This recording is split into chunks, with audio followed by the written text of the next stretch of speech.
Christina Poncho here with Manny Pacquiao. Manny, let's first take a look back. In your last fight with Marquez, I talked to Freddie Roach after that fight, and he said that you had some cramping and that you were overtrained. You did a 10-week camp instead of an 8-week camp. What have you done in your time off to help with the cramping, and are you again going to do a 10-week camp, or you're going to go back to 8 weeks so you're not too over-prepared?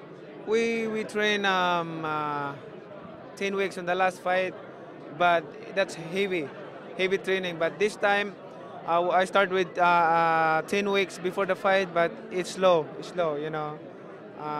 First 2 weeks is slow, just conditioning, and then we start heavy training a month before the fight. You've made some changes lately in your life, recommitting yourself to the church, preaching the Bible, giving thanks to God. How do you feel like those changes that you've been making recently in your lifestyle will help you for this fight and for your future?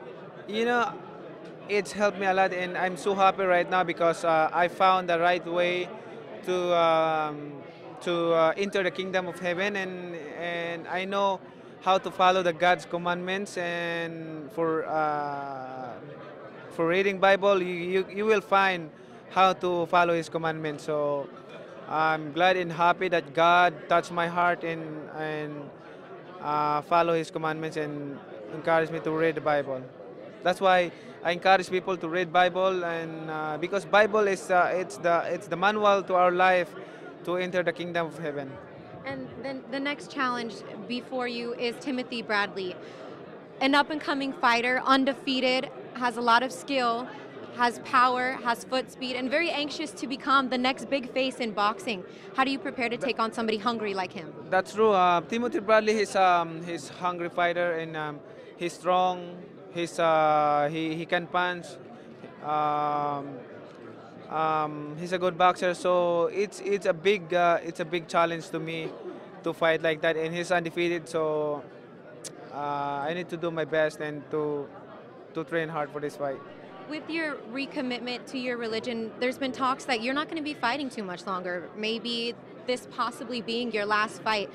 What are your thoughts on that? Do you want to fight continually after this, or you're going to reevaluate seriously after this fight? I don't know, but this is not my last fight, you know. But I don't know yet, but I'm not gonna stay long in boxing, like what I said before. Especially I'm following the God's commandments now and follow his teaching. So at least a few more fights with Manny Pacquiao. yes. All right. Well, thank you, Manny, for your time. What's up, Manny, right? tell her what your 11-year-old son said about before ending your career. Oh, yeah. Okay. Tell me what he said. It's the good news. Okay. My family, especially my mother, she wants me to retire in boxing, but and also my family and my kids, they said, especially my old one, the 11 years old, he said, "Daddy, I want you to retire boxing, but before you retired, please one more fight. We request what?" I told him, "What? Who?" Fight Mayweather and beat him. So if you don't listen to anyone else, it's kind of like you want to listen to your kids, right? So maybe we'll see that fight if his son gets his wish. What's your son's name? Emmanuel Jr. Emmanuel Jr. All right, so if that fight happens, we're going to thank Emmanuel Jr., right? Thank you, Emmanuel. Thank you, Manny.